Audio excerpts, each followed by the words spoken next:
Hello, I'm Alex Mansfield, the host of Manny Talks Shooting, and welcome to another episode.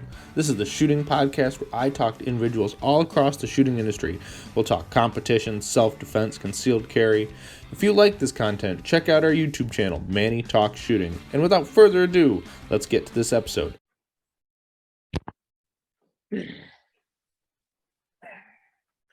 Welcome back, everybody. Welcome back to another episode of Manny Talks Shooting, the shooting podcast where I talk to people because I'm Manny and we talk about shooting. So that's all great.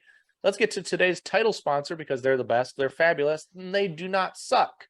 They're Go Fast Don't Suck. So go over to gofastdon'tsuck.net. Go check out Bill and all of his awesome products. You need them, you want them, and you love them. So go check them out at gofastdon'tsuck.net. Tell them Manny sent you, and you might get a high five through the internet. Oh, yeah. Without further ado, let's get to today's guest. Today's guest is the Trident Armory Stand By to Fly Benefit Match and Maine State Championship. God, that name is a long title. It's Mr. David Wampler. How you doing, David? Doing very well. Happy to be on. Thank you, sir. It's been fun. It'll be a fun day. We've been chit-chatting back and forth the past couple days, getting you on, so it'll be fantastic. I'm excited for it, man. Yep. So if anyone doesn't know, David is awesome. He's from Area 8. And he is one half of the dream team of GW. What you call yourself? GW Collab. GW Collab. Yep, between Kevin Grosby and myself. So we'll get to know more about David, but let's get to the first question. David, who are you, and how did you get into shooting? So I'm David Wampler. I'm from Virginia. I got into shooting back in 2014.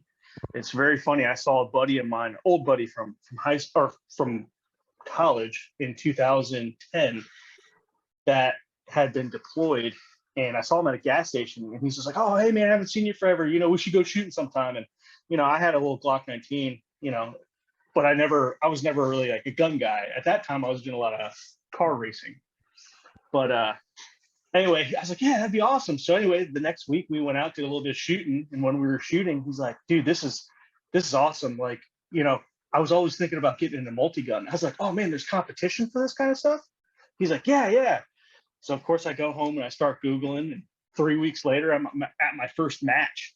And then I shot, I think 10 matches in a row after that or something like that. I don't know. It was crazy, and I got fully addicted to it. And so that was I kind of, as soon as I found out about it, I love competition. So when I was shooting, competition pistol shooting, racing cars.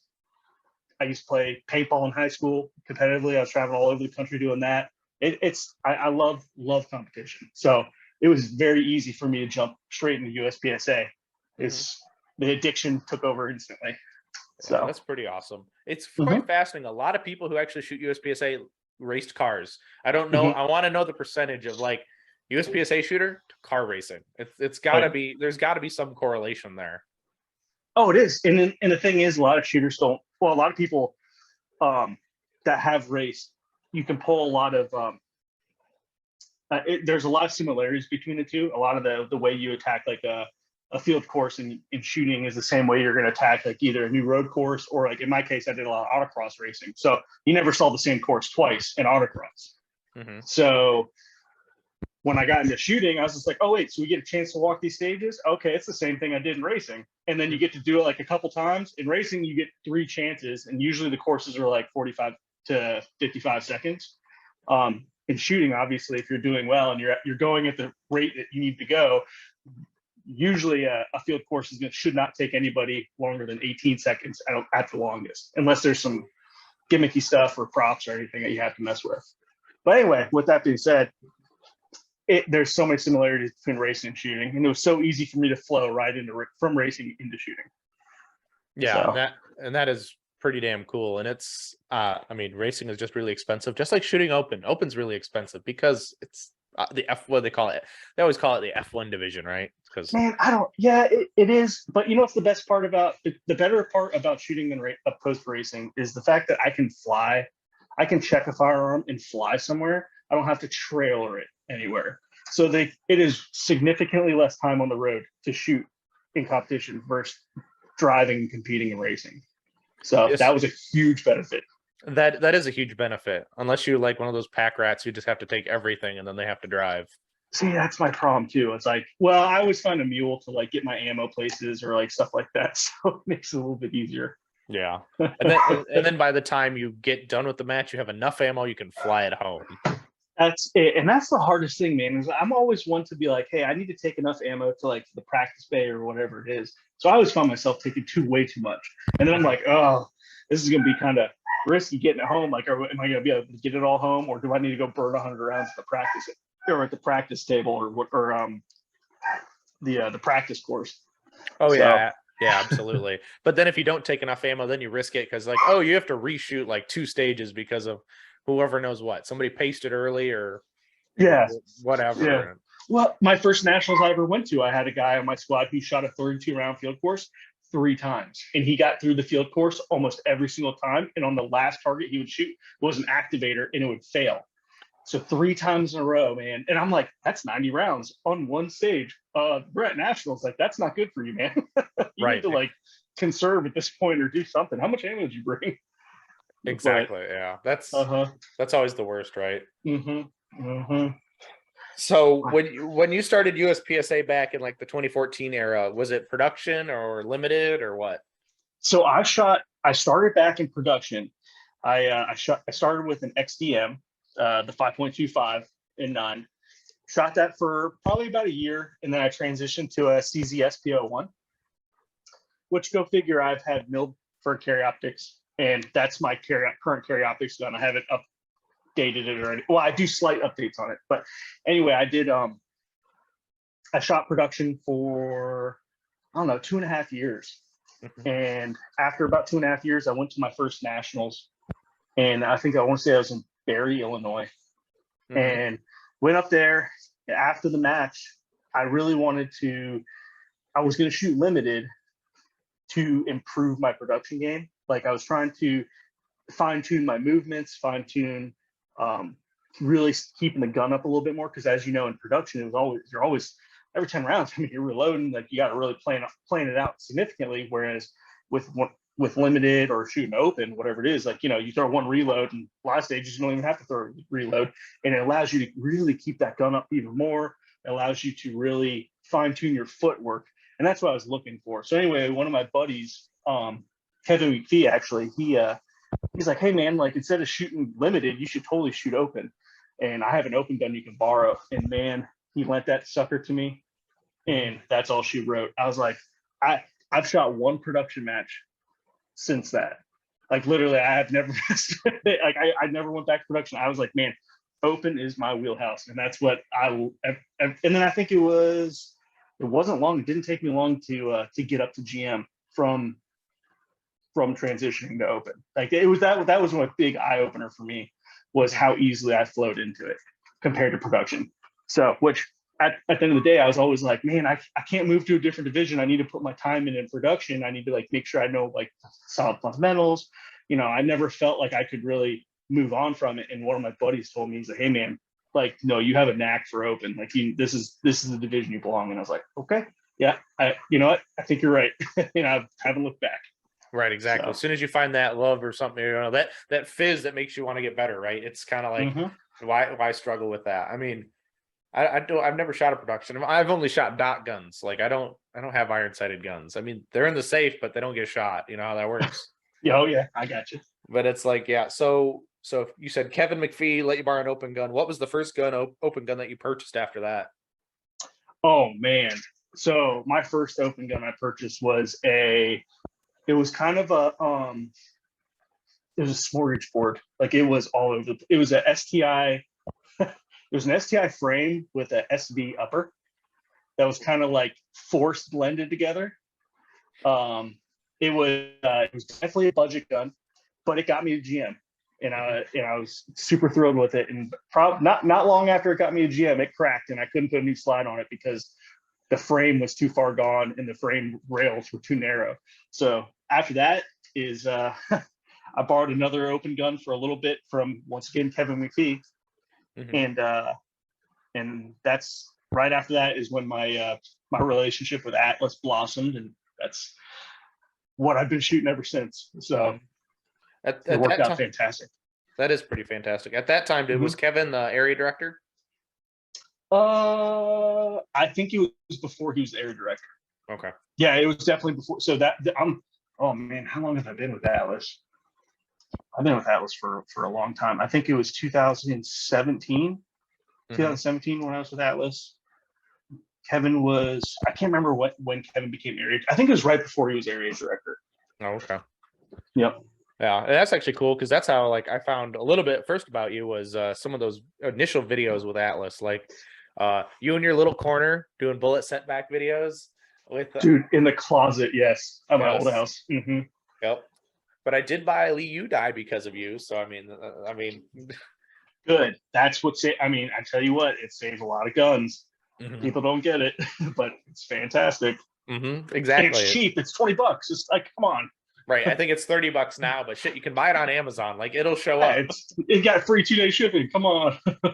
If you're smart, and well, nowadays with Prime, I don't know about your area. Like if I order it the night before and it says it'll be here tomorrow, it'll be here tomorrow. Oh yeah. So living in Northern Virginia, well, it's only getting more popular. Like there's more Prime trucks rolling around than any other FedEx or UPS out there right now. But yeah, no, I agree. It's the same way with me. Like most of the time it's here right away. And but the hardest part is trying to go through it. So like I got to sift through all the packages because my wife gets about 99% of them. So I don't know how we figured it out, but the wife and I, she linked our Prime account. So I didn't have a Prime account at one time. I let it lapse, but she still paid for it. Okay. And then we were able to link them so that we're not using the same account, so we can't see what each other purchases. So if you're buying like a gift from somebody, you don't have to worry about looking through the past orders. As long as your Alexa dots and your like your Amazon Echoes don't give you notifications of, hey, XYZ package showed up to your house. I'm like, fuck. Yeah, that's funny. Yeah. I didn't know you could do that. So my wife and I have 2 separate Amazon accounts. And just way before we even met. But so my brother and I, so I have a twin brother, and he and I are really big into audiobooks. And so like I have an extensive audiobook like library. And so anyway, I can't ever get rid of my audio or my Amazon now because that is tied to Audible.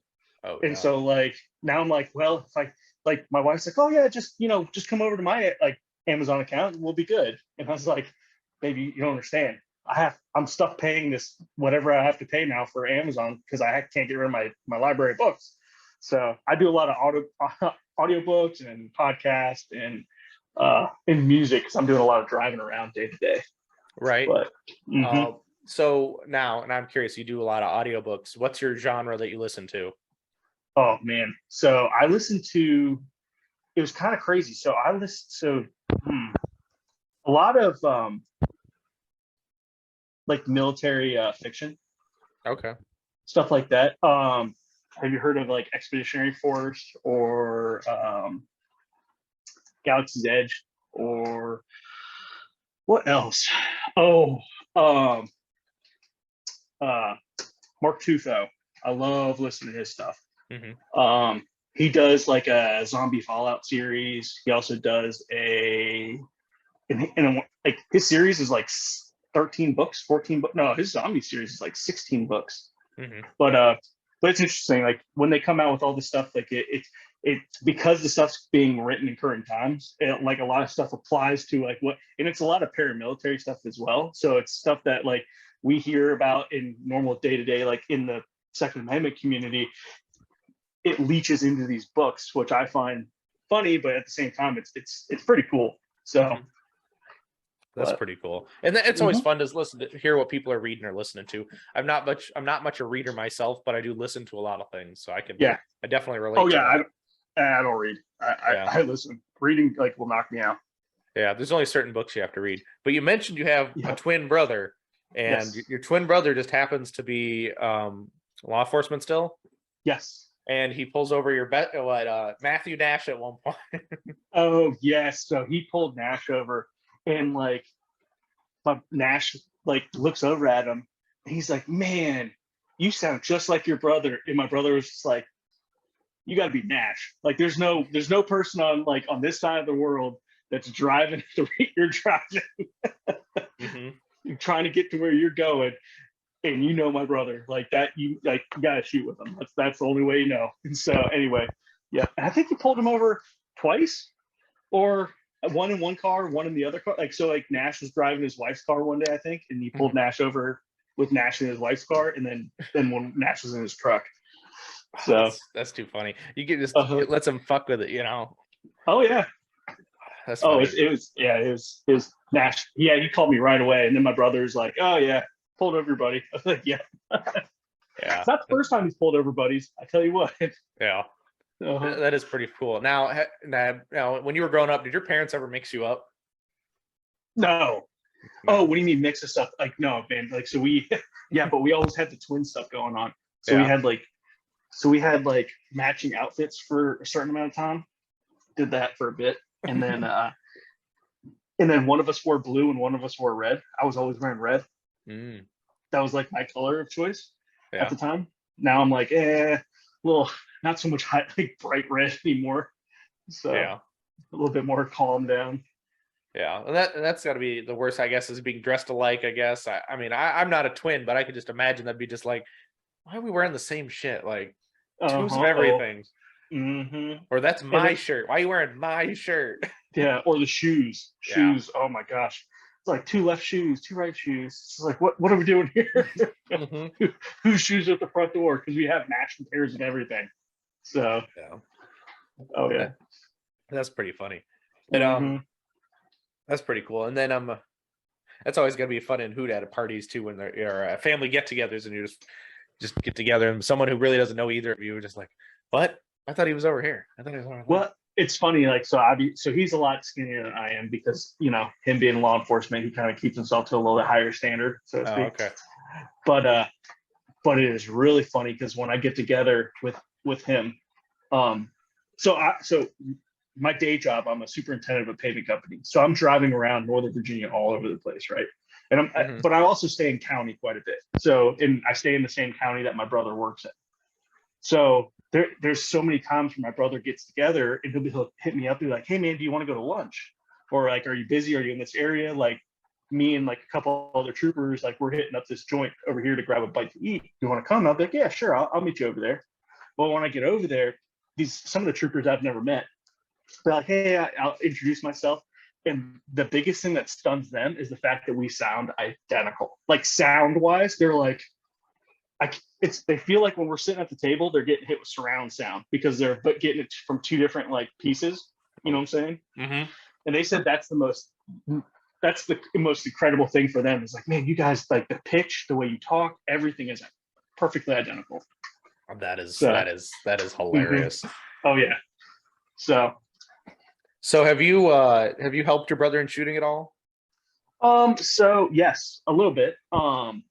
I had he came out to a few matches when I first started getting USPSA.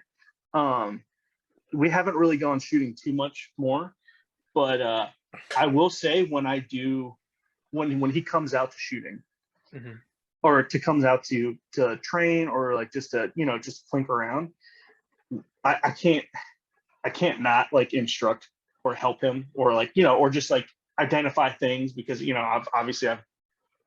I'm so deep into this sport that we're in now that I can't, like, if I see something a little bit wonky, and it being my brother, I have no problem giving him a little bit of unsolicited advice.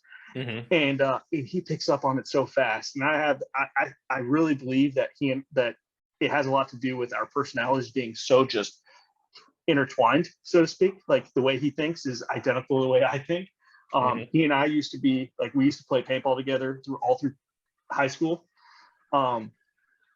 And every time we would play paintball together, like he'd go left, I go right. And like, we were one of those forces that were really hard to beat rolling down the paintball field, because he'd lock down the left, I'd lock down the right. And it's very easy for us to apply things that we tell each other. And like, it's funny, like, you know how they say like twins, like, oh, can you read each other's minds? It's like, no, but sometimes it gets to the point where like, I don't have to explain much and he totally gets it, and vice versa. So when it comes to shooting, oh my goodness, he picks it up quick. Like if I'm like, hey man, like you need to run over there, you need to shoot this stuff, and then you need to beat feet all the way to the right, and then keep that gun up right away. And he'll be like, okay. And like without any USPSA training or whatever it is, he applies it instantly. And like, I'm like, okay, well, maybe he can translate in his head like when I'm telling him very efficiently. So that's one thing that's I find for a guy.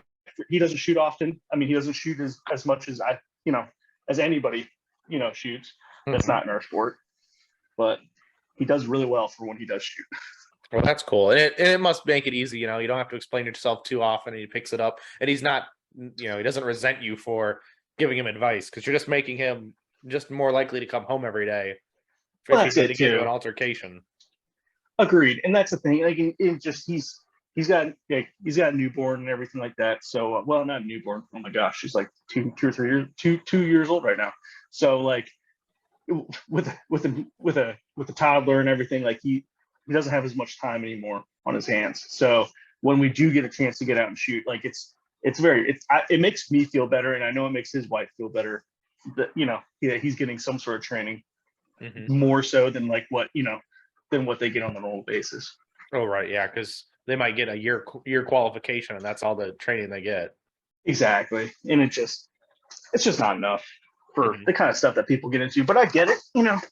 People are going to train with what they're most likely to get involved with, and that's just how every company kind of works, right? So, yeah. And you talked about paintball. Now, did you guys do it was it in the woods, or was it like the big field with the blow up pieces of furniture, essentially? Oh no, we played NXL, so X ball. So yes, the speedball type of thing with all the blow up fixtures and everything like that.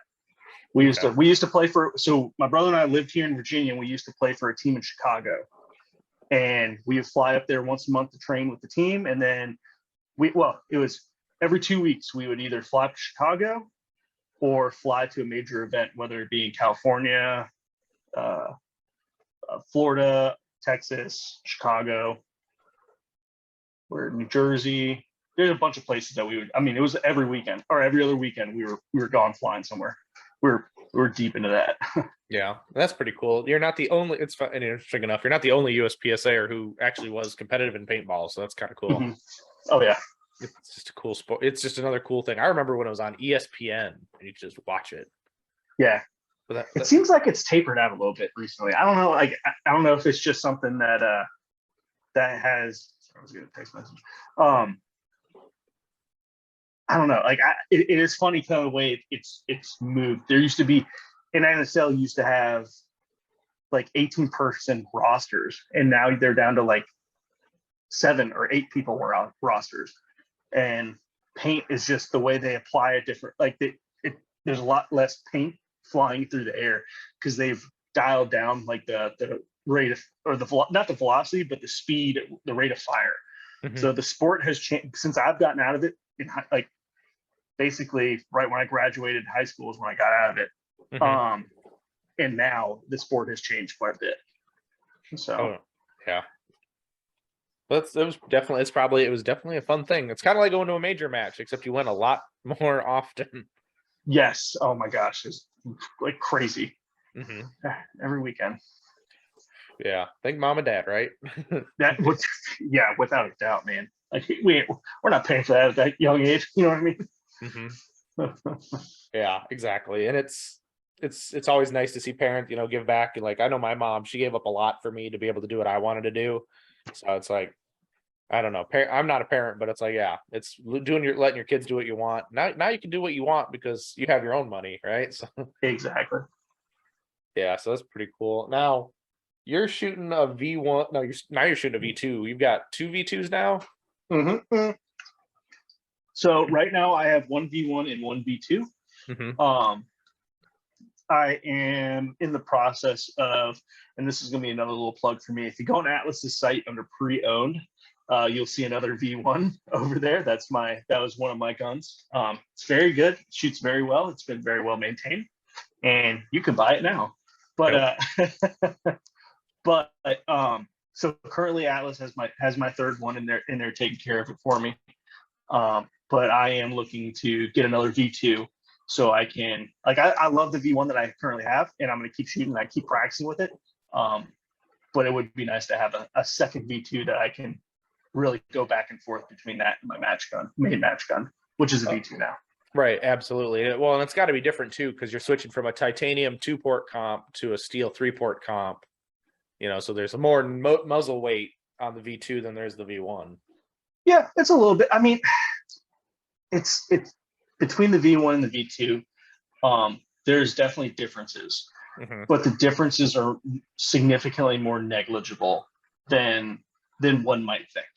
I don't think a person running a V2 versus a person running a V1 is going to be quantifiably going to win them a match or not. I think Right. I mean, obviously the shooter is what's really it's gonna come down to the shooter.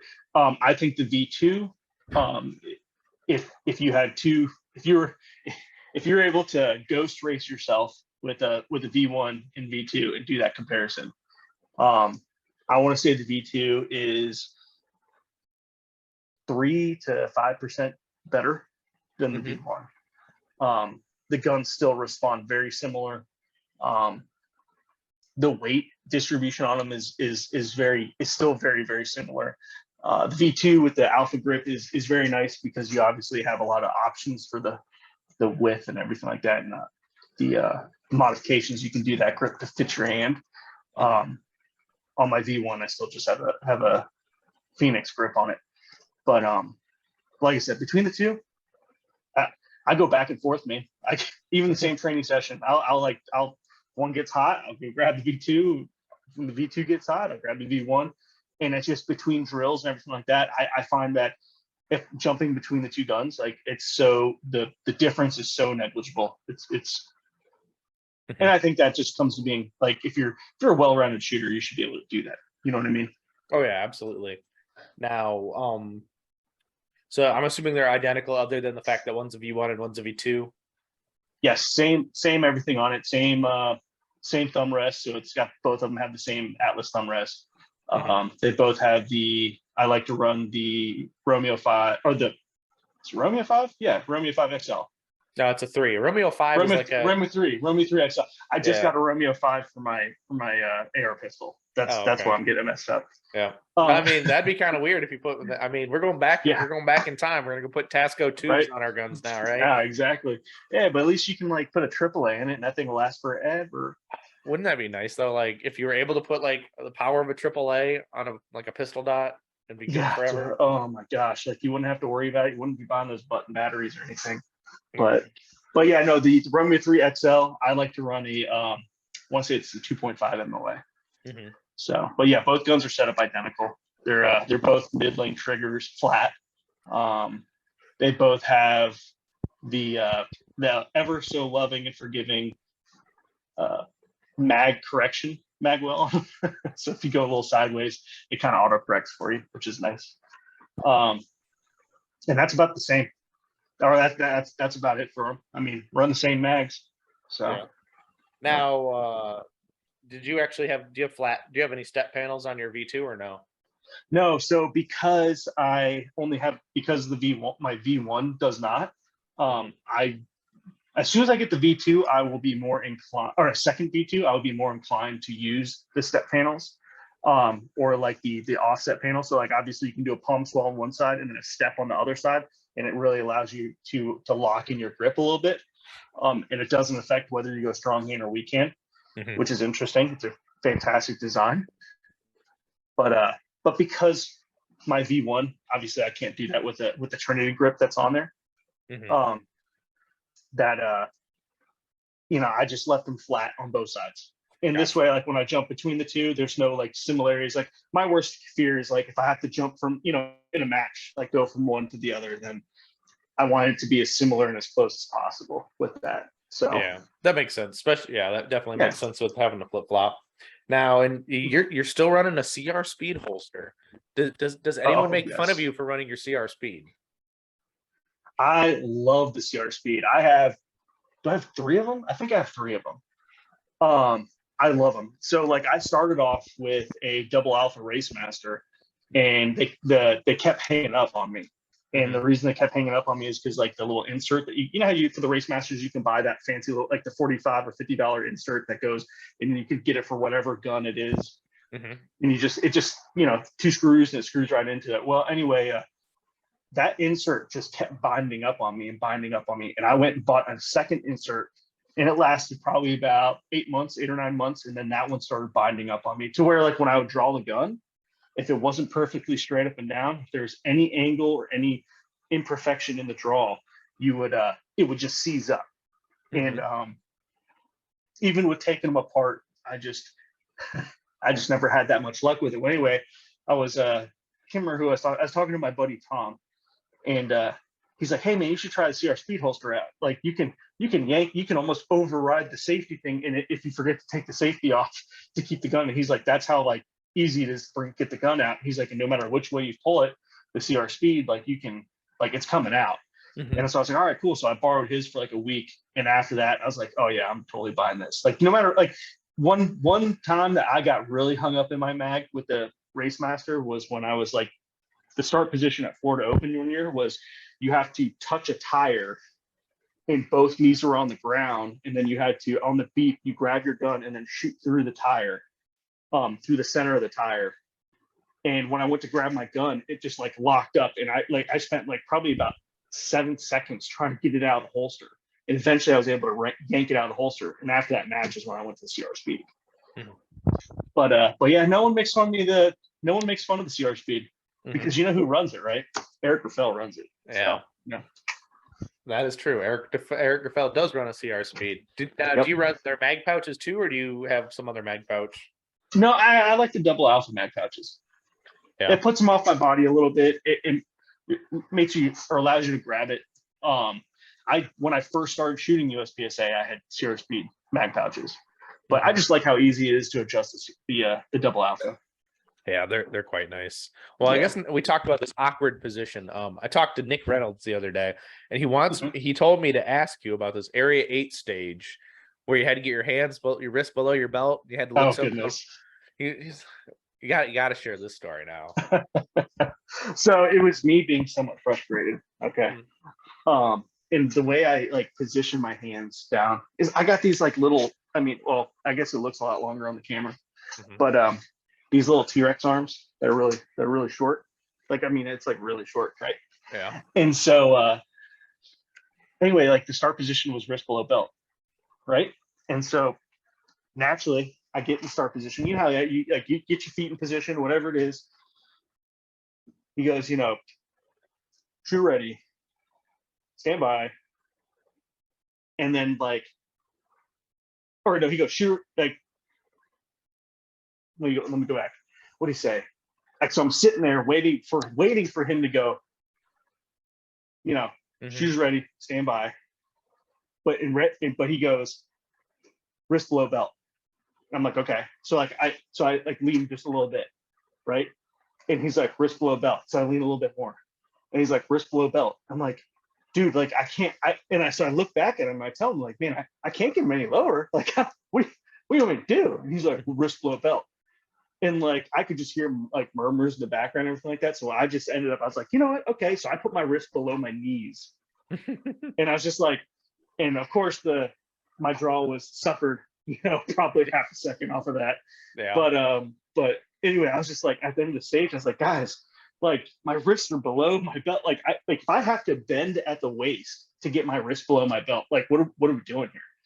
So, but what ended up happening is it was just a little misunderstanding. We talked about it in the fact that like, because like you're somewhat leaned forward, right? And the way my belt is, my hands were were below my belt the entire time. It's just, they were below the back of the belt. They weren't below the front of the belt. So it's like, where do you dictate, like when it says wrist below belt, does it mean it has to be below the lowest point of your belt or below the highest point of your belt? So like, my wrists were definitely below the highest point of my belt. So after that, I was just like, I got done running the stage. The stage went pretty well for me. I was a little off the time, but that was probably due to my funky start.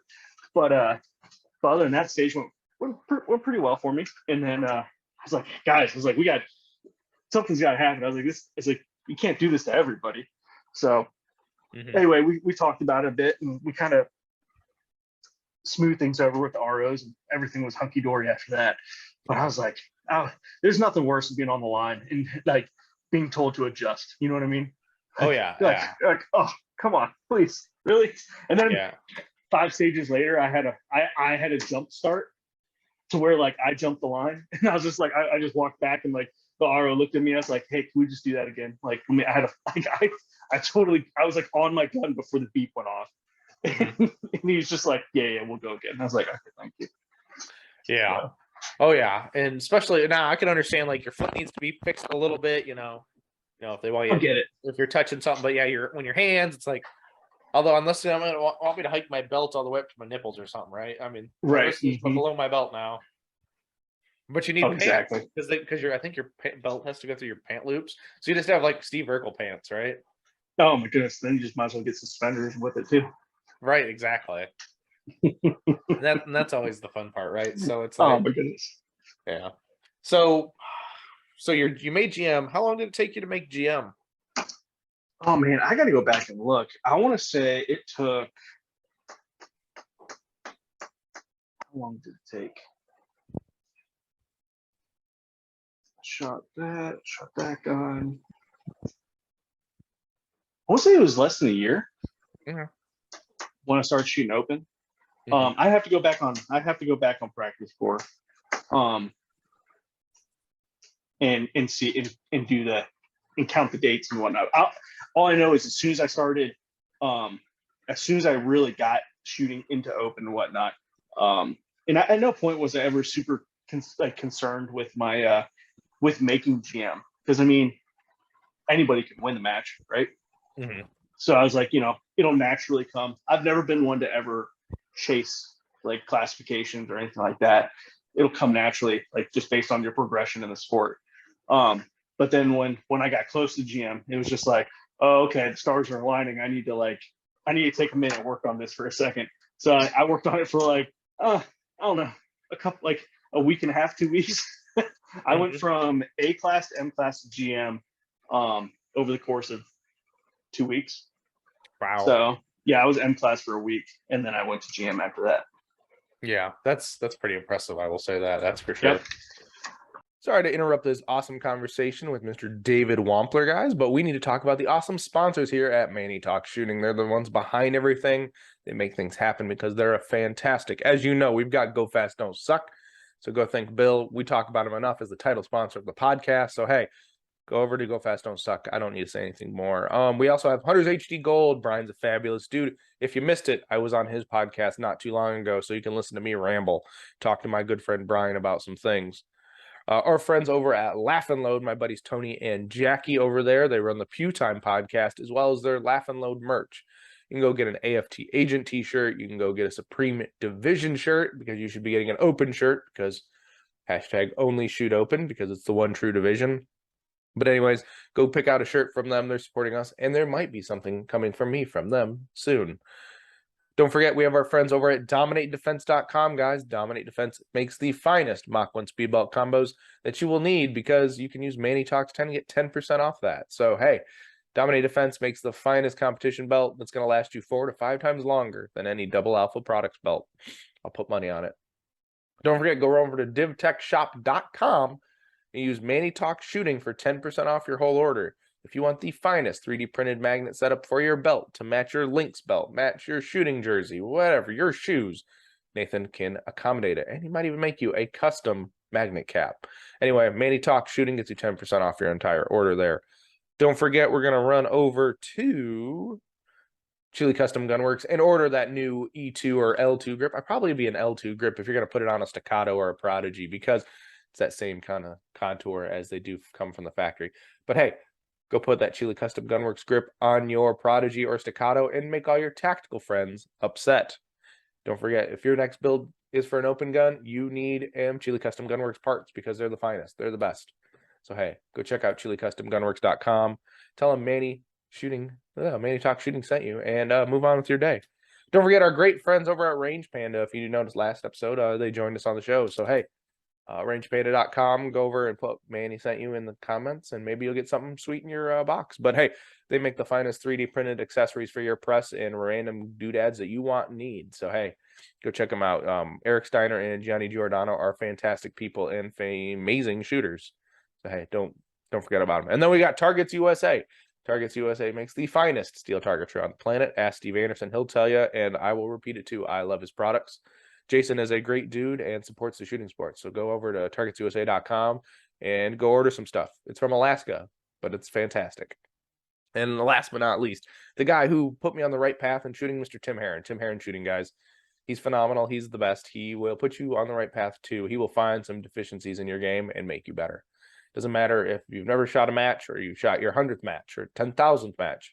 He'll find ways to make you better. So, hey, go over to check him out. I'll go to his website, timherronshooting.com, and you will find him and where he's going to have a class next. So hit him up and join that next class. But guys, thanks for the commercial break. Now let's get back to this awesome conversation, Mr. David Wampler. Without making GM like a goal at this point, because you've already made GM, what are your goals in shooting then?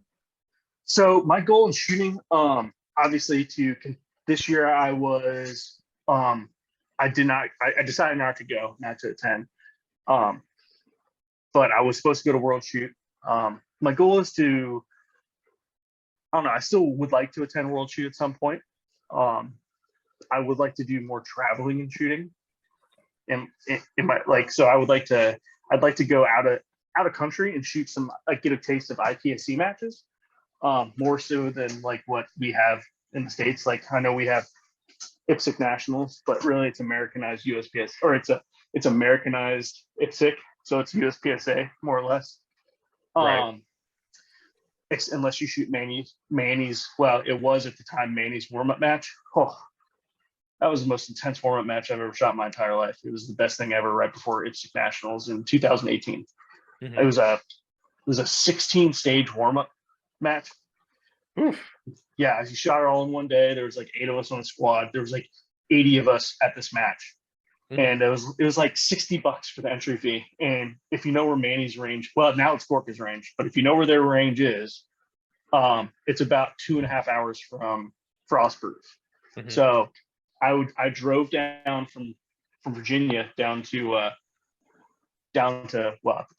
Gorka's range, mm-hmm. and shot the warm-up match. The next day had a break day where I went down and went down walk stages. Well, you can't really walk stages for IPSC Nationals.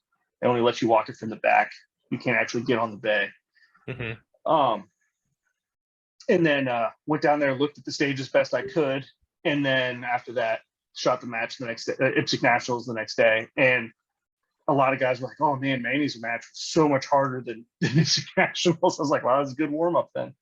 Mm-hmm. So, but yeah, that was my goals for shooting is to continue just progressing, getting better, becoming more of a well-rounded shooter, and really pushing and doing better, more training and offering more, diving deeper into being an instructor, mm-hmm. and offering more material and stuff to not only help myself, but to help other shooters and streamline their process and help.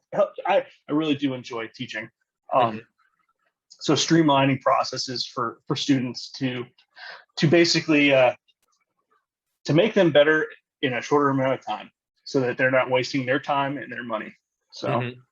that's one of my huge goals. Right, absolutely, and everyone wants to save money, especially when ammo's high. You can find primers now, but they're $100 1,000 now, and you're like, I guess I'll make it work. Good shit. You could buy three boxes for the price of one box now. Yep, and that's a lot less training you get to do for $100. Yeah, that's where dry fire comes in. Yep. But yeah, and you can pretty much do everything in dry fire other than recoil mitigation, right? I mean, it's kind of like the only thing you can't do in dry fire. Yeah, correct. You can do a certain amount of recoil mitigation, if that makes sense. Mm-hmm. Well, not really recoil. I guess it would be more of a trigger smashing type of control thing that you can evaluate and adjust.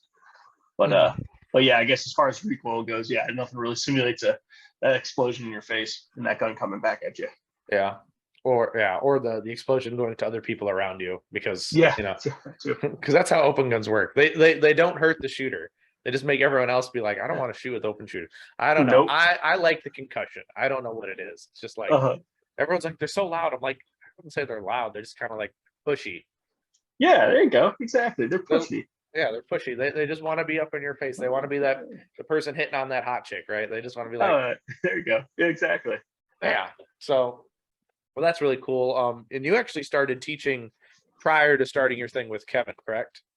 Correct. I own Wampler Dynamic Consulting, which is my own LLC that I do private training, one-on-ones, do a few group training, stuff like that. Next year, I'm looking to do a lot more training. Kevin and I have, for our GW collab, we have quite big plans. I'll also be teaching for a couple other for a couple other companies that will come out shortly. Mm-hmm. And then also just doing a lot more week to week training, stuff like that. A lot more client training. Mm-hmm. Next year is going to be a very interesting year. There's a lot of I can't say it yet, but there's going to be, I'm hoping for some pretty big changes. That's going to allow me to really dive into shooting with significantly more. So I'm excited for it. Well, that'll be awesome. Now, currently, up to this point, without sharing anything, how has Wampler Dynamics, Wampler Dynamic Consulting, how has that been? Very well. Has it been, getting a lot of students? So with my day job currently, our hours are extreme. Pretty extreme. Like we're looking at, you go to work, you get up at 4:30, then you're rolling, starting to take calls at about 5:30 in the morning. And then you don't get home till like 6:30 in the evening. So by the time you get home, most of the time it's dark, whatever it is. That's what my schedule is like most of the year. And then this past year, I was on night shift for 2 months, almost 9.5 weeks. So when you're on that schedule, like it's very hard to accommodate your daylight or your normal life, because I swear during the night shift, it's like you wake up to a whole bunch of text messages from day crews and like where stuff's at there, and then you go into work at night, and then you go to sleep right when you get home. You wake up and there's just no end date, like end time, like you'd get like in typical day shift work. Right. But anyway, with that being said, during the winter is when when we're slowest. Because I work for an asphalt company, so in the winter you can't really, you're doing a lot less work in the winter, and you're doing a lot more preventive maintenance. So my schedule is a little bit more free. So usually in the winter is when I take on quite a few more clients, and the guys who really want to learn and really progress don't mind the cold, and they don't really take an off season. So that's the time of year that Wampler Dynamic Consulting really pushes. And I really like, that's when I'm very busy. But as we roll into the spring and then into the summer, I do significantly less teaching, and that's not because of people aren't interested. It's just because I don't have the time to, and I could teach as often as I could train, but then I wouldn't get any training. And so I feel like I need, for curriculum development, for just, for the benefit of everyone shooting or everyone taking classes and stuff, for me, I feel like I have to do my duty to like shoot and improve on, where I am in order to continue progressing and helping more and more people. So it's kind of like this little, give and take thing. So during the summers and spring, don't really do as much training. I'll do the classes with Kev, but Wampler Dynamic Consulting I don't do as much, especially because work's just even crazier this time of year and earlier. But with that being said,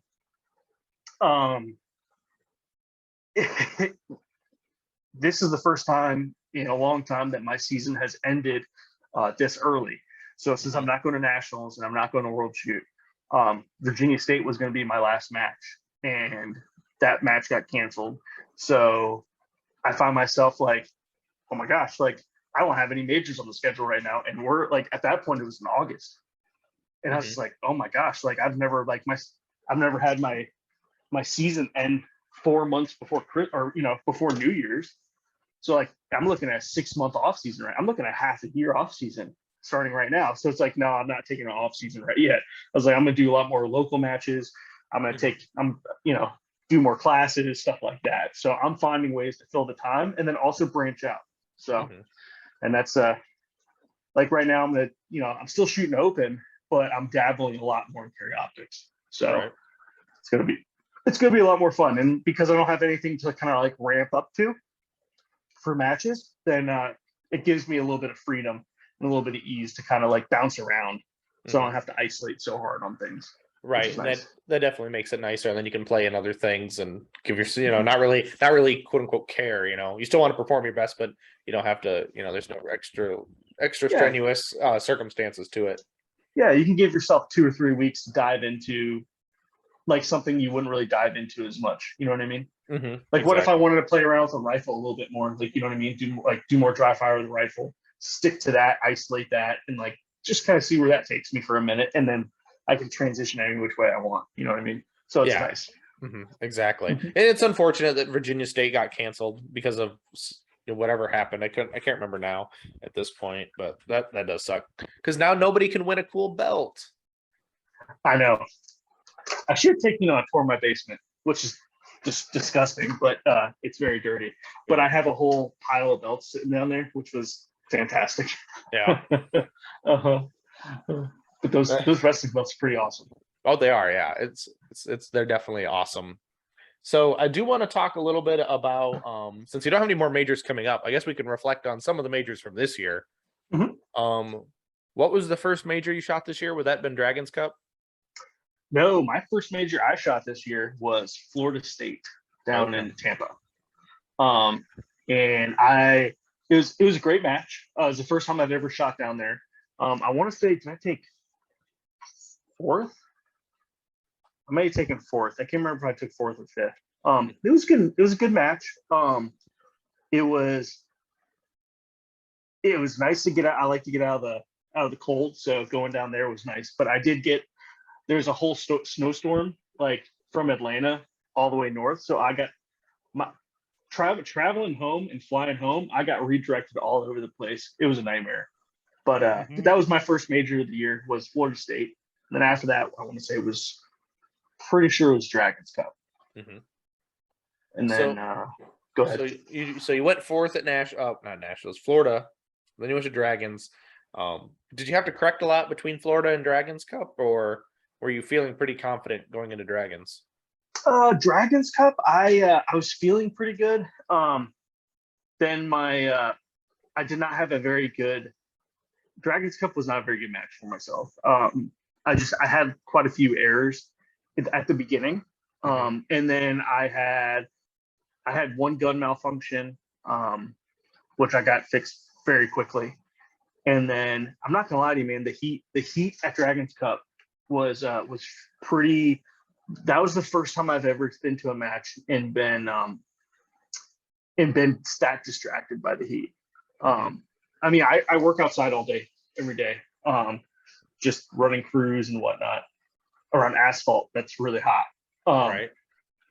But like that sustained heat over the course of 2 days was what. Well, when I say 2 days, walking the courses the first day, I was like, man, is it going to be this hot tomorrow? Like throughout the entire day, like this is going to be rough.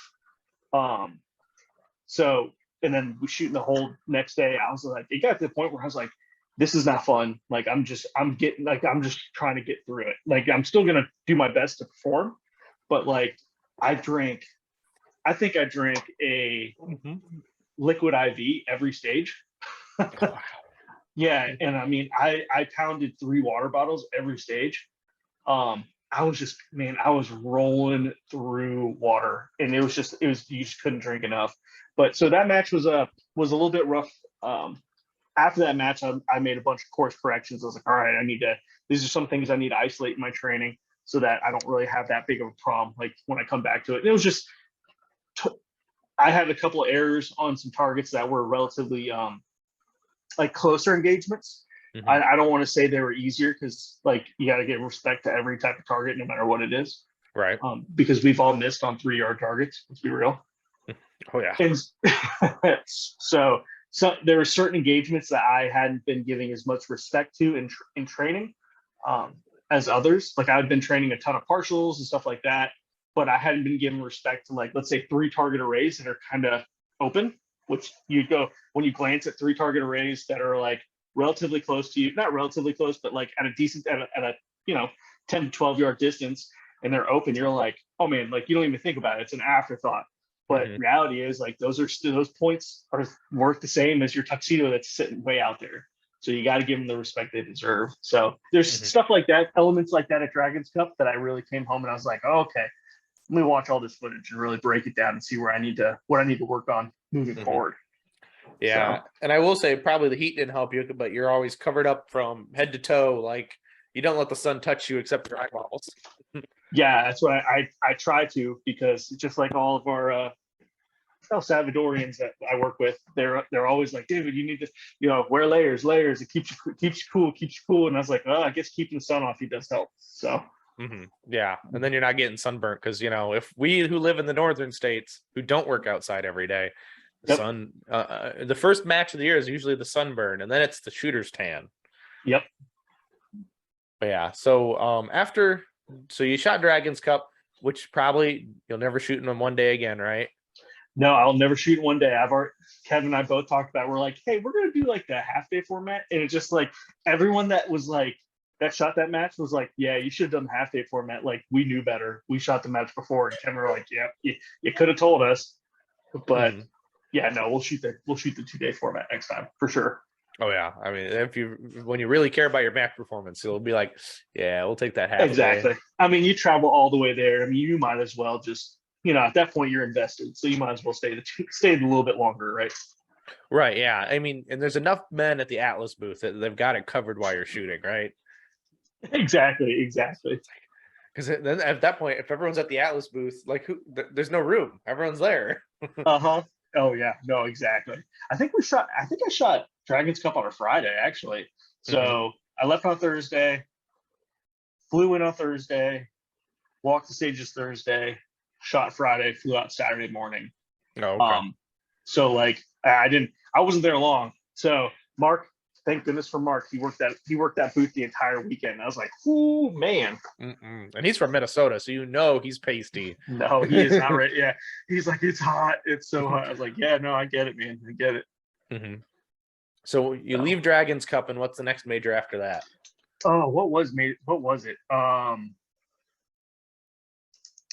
Delmarva? No, you know what? It went Virginia, or went Florida State, then Delmarva, then Dragons Cup. Okay. Delmarva, I took second at. I threw that win away on my second to last stage, whereas I had two makeups. I didn't have any mics, but I had two makeup shots that I had to take on a target because I was pushing a little too hard, and it cost me 2 seconds to kind of like I don't know. I kind of went back and forth, so I jiggied back, and I did the breakdown and analysis of practice score, and that's what cost me the match. But took second at Delmarva last year, then shot Dragons Cup, then went to, I want to say it was Maryland State, Keanu's match. Shot that match, ended up taking third in that match. Kev took second, and our buddy Chris took first at that one. Match after that was Mid-Atlantic. Kevin won that. I took, I think, third place. Yeah, third place. And Gilnet Chris took second place. And then after Maryland, or after Mid-Atlantic, Kevin and I we all went up to Maine, shot the Trident match, and I was fortunate enough to take the Women Open at Trident. So now through all those, we always, there's always something, there's always those low-hanging fruits after matches, right? That we always work on. Has there been like a theme for you this year, what you've had to work on and or that you've emphasized in your training to then take to the next level? Really, it's been trying to work on that eye speed. That's been like the biggest thing for me this year, and just getting time behind the gun.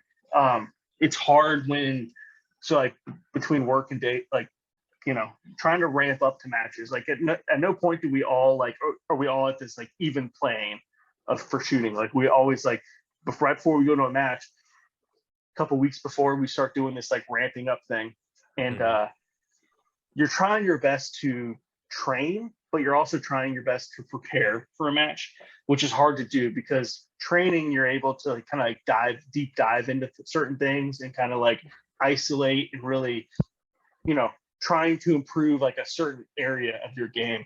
Whereas like preparing for matches and whatnot, you're kind of doing a bunch of generalized stuff.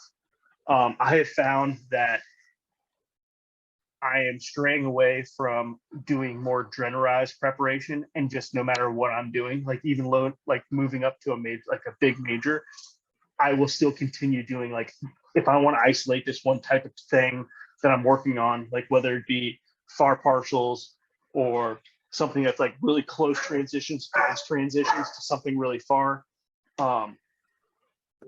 If I want to really work in that, or if I want to work like a really small movement type of thing, and really isolate that for a few training sessions, then like even though that's like right before the match or right before whatever major I'm is coming up shortly, just stick to that because once you start doing general training and just trying to put too much stuff into a training session, you're not really training. You're just running through drills for the sake of running through drills. You're not really actually getting anything accomplished. Mm-hmm. So I think it's all about just being confident in your shooting and knowing, like, just relying on what you know and like you've done, and like relying on the time that you've put in practice and the stuff that you've already accomplished. So yeah, no, as far as training goes, there's not much as far as preparation. I'm learning not to change as much between matches and just like continue doing what I'm doing and sticking with my plan. Right. Yeah. Because you're gonna have the best plan for you, right? It's not like someone else can give you your training plan. I mean, unless they're like maybe Kevin would be like, hey man, I see you're having this little issue, right? And he could probably tell you, be like, maybe you want to work on this, but it's typically your best training plan.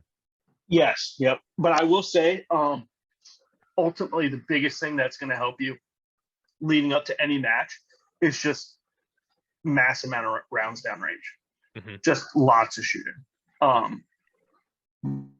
Nothing's going to change. Like no matter, like if you have a couple training sessions leading up to a major versus like one big training session, your couple training sessions are going to win out. Like being able to spread it out, but at the same time, shooting a lot of ammo. Like so, right before Trident, I took Ben's class, and it was a 2-day skills and drills. I shot 1,900 rounds, and I will say confidently that this year after that going into Trident, I've never felt like so on, like just ready, like ramped up to like peak, than I've ever felt before. Like I felt like my transitions were very snappy, right where I wanted them to be. Everything was very, very dialed in, and a lot of that. I mean, so like obviously Ben did like taught us a lot, and like really showed me like really deep dived into like areas that stuff I can improve on. But let's be real, I'm not going to make leaps and bounds improvement in 1 week from taking his class to like going to Trident. You know what I mean? It's just not going to happen. And there's stuff I just have to develop and continue to work on from what I've taken away from this class. So with that being said, me shooting so many rounds, getting behind the gun, really getting like I'm comfortable behind my gun no matter what I get behind it. But like just that dialing in that ever so minutely, like it really made a huge difference. And just the confidence behind the gun, like is just unbelievable after you've fired that many rounds and then go immediately into a major. So Oh yeah, absolutely. And yeah, Ben's one of those top level instructors. He's going to be able to pick apart the minute details, right? And he's going to be like, oh yeah, he's going to tell you first you suck, and then and then build you up a little bit probably. And it was funny. Like the first thing you do when you get in Ben's class is he has 2 bays, and you have a stage on one bay, and then you have like the drill bay you have drills on the other bay. But the first thing he does is he runs you all cold through a stage essentially. And anyway, like whatever it was, he's like, I want to see Wampler run this stage first. I was like, okay, cool, yeah, let me run it. So I walk it like real quick and whatnot, and then I was like, all right, cool. So run through the stage. I'm not gonna lie, like I like cold, just hadn't shot around, did minimal dry fire, like at the safe table prior. So like Mm-hmm. I was not necessarily the warmest I could have been for that, but I shot the stage at a very decent clip, very consistently, and I shot the stage very well. And after he got done, he's like, "Unload, show clear, unload, show clear," and he's just like, "So that's how this class is going to be." And I was like, "Yep." He's like, "Oh, this is going to be fun."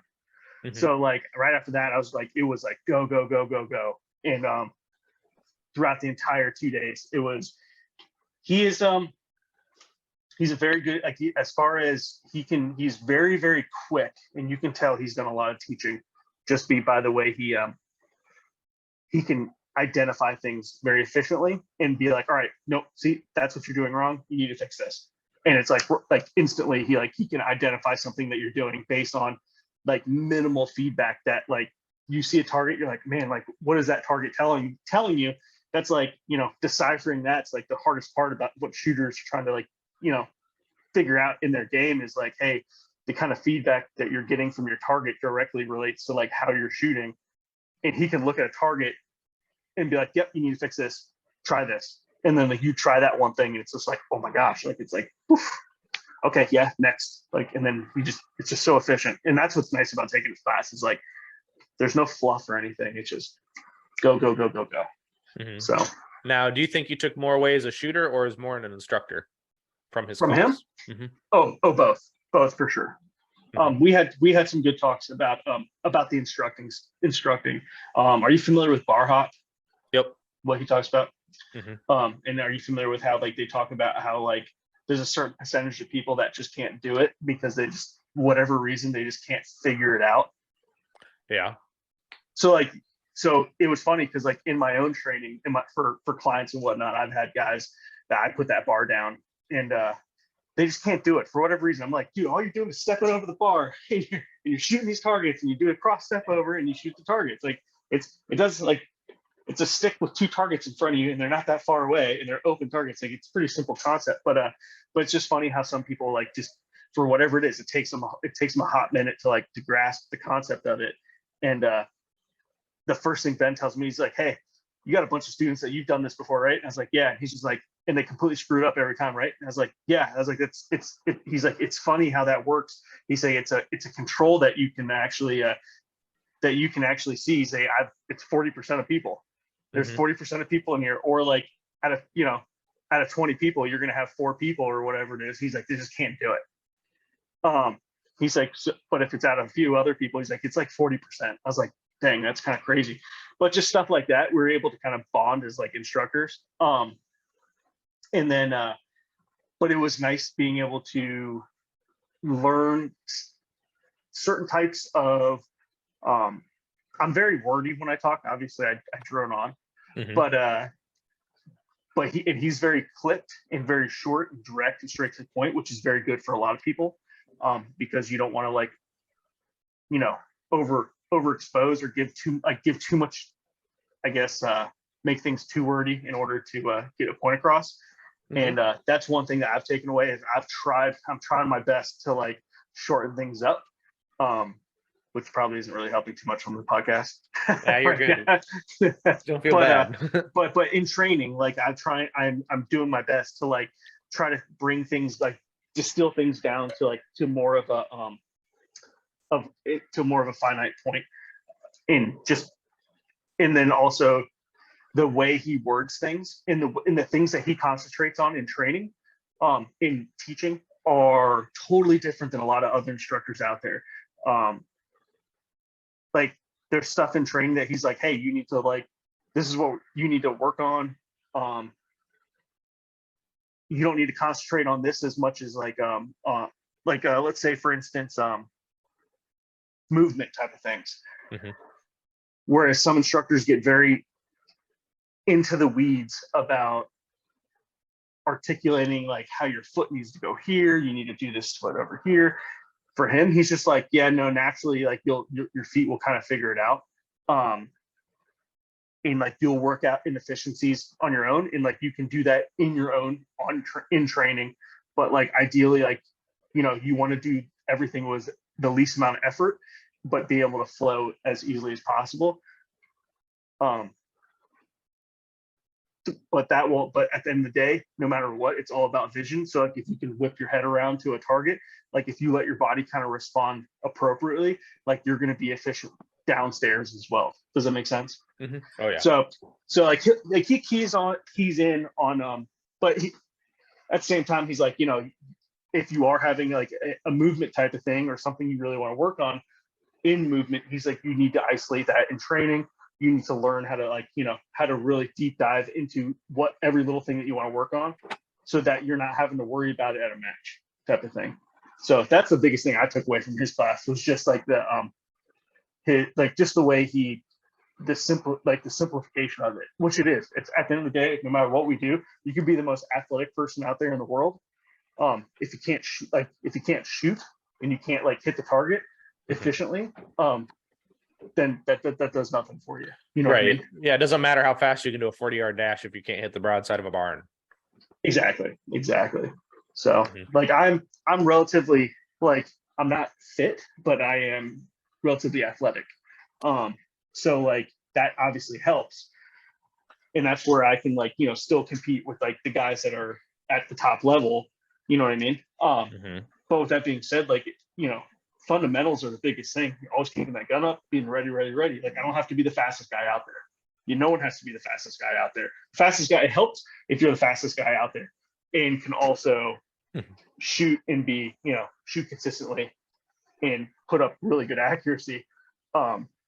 Which is what Christian's pretty much doing right now. He's wicked fast and wicked accurate. So I mean, he's got the perfect combo.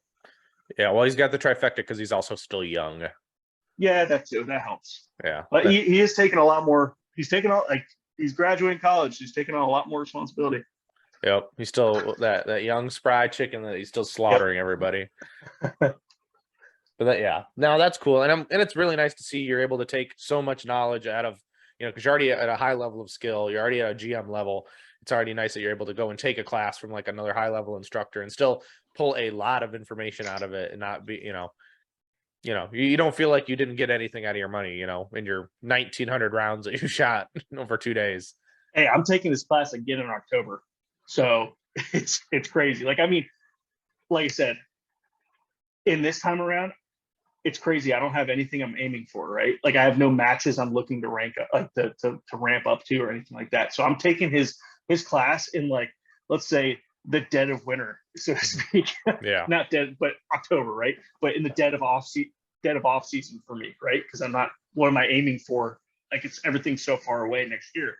So with that being said, it's like, okay, what am I going to take away from this class? So it's going to be, for me, it's going to be super focused on like the elements that he's going to be teaching and the stuff of that sort. So like, I already know what he taught, like, when we took our July class, but now moving into this other class, I'm probably going to shoot carry optics too for the entire class. Still going to shoot 1,900 rounds, but I'm going to shoot carry optics probably. Right. Yeah. And that'll be cool too, because then it gives you more time on a different platform, different gun. Yeah, exactly. Absolutely.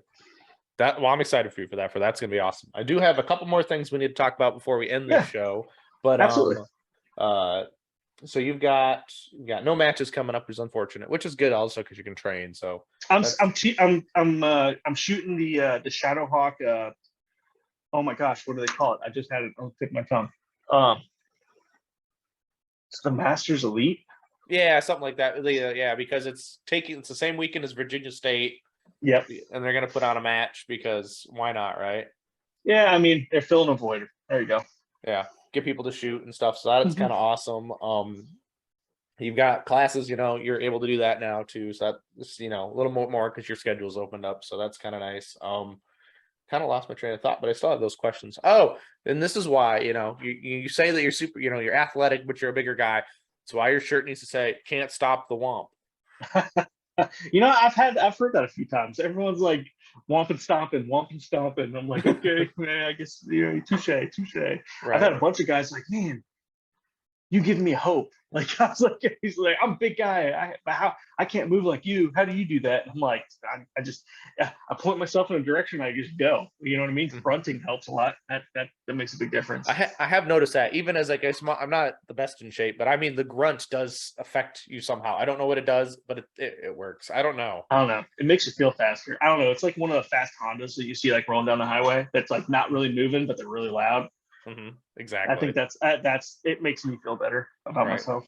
Oh yeah, a little bit. When you think about it, you and Tanfo Timmy aren't too much different on your body shape and size, but you guys can still book it. Dude, so like a lot of people are like, man, I want to see a head-to-head match with you two. I'm like, oh my gosh, all right. It looks like I need to shoot some carry optics, right? Yeah. But yeah, because you boogie, you're bigger dudes, but you're still boogie. But that's what the question was. So what made you really want to be, your match videos and what you put on Instagram is very not boring, as I can say. It's not boring because it's good. It looks good. You could actually see the stage really well because it's not all third person, it's not all first person, it's a mix. Yep. And then you and Kevin probably have to go back and forth, be like, here, take this shit. Record my shit. So I've learned a lot, not to give all my secrets away, but with so when I was in college, for 2 filler classes, I took cinematography. But I was always really big into video and stuff like that, just as a side thing, when I was racing and everything. So I learned a lot, especially after taking my cinematography classes in college, that like I used to video. So in USPSA, it's one of the hardest things to capture in our shooting is the fact that like, everyone can record someone shoot a stage, right? But like you don't know what's going on downrange. You don't know what they're looking at. You can at any given time, unless it's like a flat stage that you know what I mean. Like, what do you really know what they're shooting at? You know what I'm saying? Like, and like you don't know what target they're engaging. Like as far as you know, they're just like moving the gun around and they're shooting at stuff, right? Unless you see steel fall, like nothing's actually happening downrange. So how do you, for someone like the way I think of my videos is like, if you've never shot USPSA, never even heard of USPSA, and you're just some dude that like I walk up to on the street and go, hey, watch this video. What do you think of this? And the first thing they go, oh man, that's like John Wick. I'm like, okay, perfect. That's what I'm looking for because that's what like you want to make it so like it's entertaining for everybody of every type to engage with. Now, if people want to pull like actual, shooting critiques out of it and whatnot, they can just watch the video 1,000 times. You know what I mean? Right.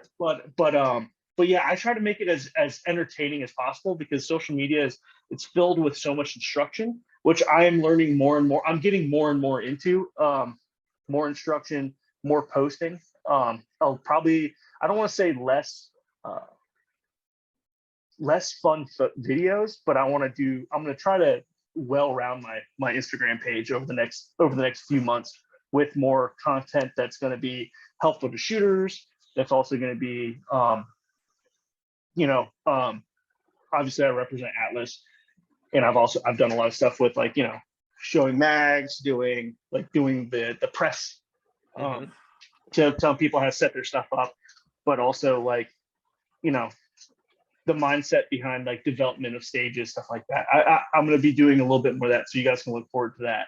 But opposed to just a bunch of videos with songs to them, switching between hat cam and just ripping through stages and whatnot. Right. Yeah. Exactly. Well, and that's really cool too because people do need that instructional and the different content essentially on the channels because it can't all be fluff and it can't all be entertainment. It's got to be entertaining, but it's still got to be educational at some point for somebody back in the day. Well, that's the thing. Like eventually, like I want to cater to to everybody in this that's interested in this type of sport that we're doing. So some people are more interested. Some people love the videos that are just you're banging it out and to music and whatnot. But other people want like actual like content that's valuable. So gotta give everybody a little bit of milk, right? Exactly. Speaking of milk, we've made it this far. We got to make sure your sponsors get some love too. So go ahead and plug those people who help you do what you do. So first and foremost, my wife, Mhm. Bethany, who works with my crazy schedule. I'm fortunate with that. Mhm. Then we got Atlas Gunworks, who have been supporting me forever. They've done a fantastic job. They've been Adam has been nothing but the best to me. He's helped me out when I've been in a pinch with when I broke an open gun in half, and he let's just say I've never been without an open gun Mhm. while I've been shooting for Alice. He's been amazing to me. I wouldn't say a sponsor, but the GW collab, Kevin and I, what we've built has been fantastic, and it does definitely, it supports my shooting, and it supports development. So not only does it help the students, but it helps develop myself as a shooter, which Mhm. then translates to helping develop for more stuff for students. So it's kind of like a never-ending cycle. Then Immortal Arms, Mark has helped me substantially throughout the years with parts and stuff outside of shooting. He's been a fantastic sponsor. Can't ask for that, or can't ask for more support out of him. He's great. Darren with Red Stitch, he's been a fantastic steel sponsor. He makes a bunch of really good quality steel products. He makes a practice swinger. He makes every steel target, every plate rack thing you can imagine. He makes the mag stars. His stuff is top notch quality. And the first time I ever met him was I was going to get a part for our asphalt plant, Mhm. and I drove up to it was a Northern Virginia Supply. It was like it's like right down the street from where my plant is. Mhm. And I drive down to this like little industrial yard to get this part, and I look to my left, and there's a Texas Star just steady spinning, sitting outside of this like warehouse, and I'm like, what is that? I was like, that's a Texas Star just steady, and I mean, it was just steady, just smoking. And I was just like, what is going on? So I go over there, and he was like doing a little video, and I was like, oh man, it's Red Stitch. Like I didn't realize he was like right here, like right next to where I live. Mhm. So anyway, I got hooked up with Darren, and he's been fantastic. Who else? Rebrasser, my brass sponsor, has been nothing but super supportive. Like he's hooked me up with all the brass I've gotten over the last few years. So it's really helped me out, and it's really saved me quite a bit of money, and keeps me shooting very, you know, keeps me shooting. Let's put it that way. Mhm. Um, who else? NC Shooter Supply. Um, who else? Who else we got? My dog Bo for keeping me sane. I don't know. He could be a sponsor, right? I mean, my dogs might as well be my sponsor. I mean, they're the emotional support dogs, That's right? There it is. There it is. Yeah. When you come home, you're like, they're there to celebrate the win with you, and they're there to love you when you're not, when you Yeah, didn't do so exactly. hot when you Exactly. go. So Well, that's awesome. And yeah, we got to make sure they get some love because, without them, we can't do what we do, right? And that's the best. exactly. And it's usually because they're awesome companies that support the sport and they support the shooters who help support them, which is even better. But Heck yeah. but David, we're at the very end, but where can they find you if they want to get in touch with you about classes or training or just talk to you on the internet? So my Instagram, David Wampler Shooting is one of the easiest ways to get a hold of me. Just send me a message, and I will do my best to get back to you in an efficient amount of time. I have two phones, and I jump between the two of them for work and everything, so it gets a little crazy at some points. But yeah, send me a message on Instagram. That's really easy. You can also send me an email at dwampler, so DWAMPLER WDC at gmail.com.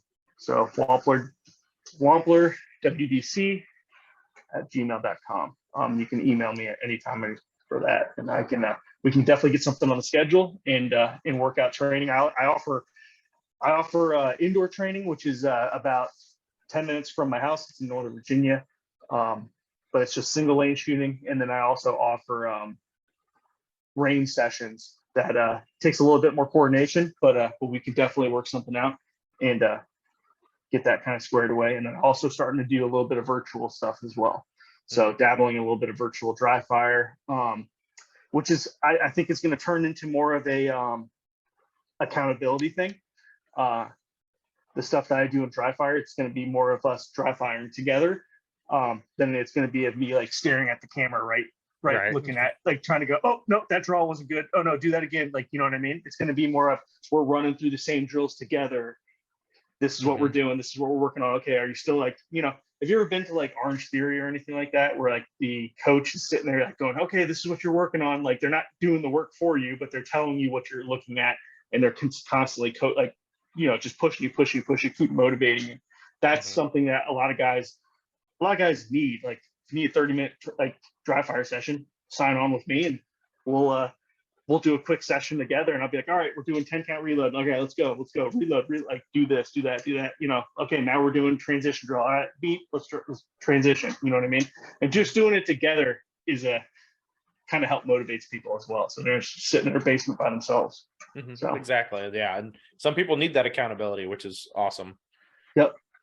Well, that's awesome. Yeah. So guys, if you're interested, hit up David where he said, it'll be in the description. It'll be out there. So you don't have to remember to write that down. So don't worry about that. But David, thank you again for coming on. It's been a real blast. I've learned a lot, and I've had a good time. So thank you for coming on. Absolutely happy to be on, and look forward to seeing you guys at a match.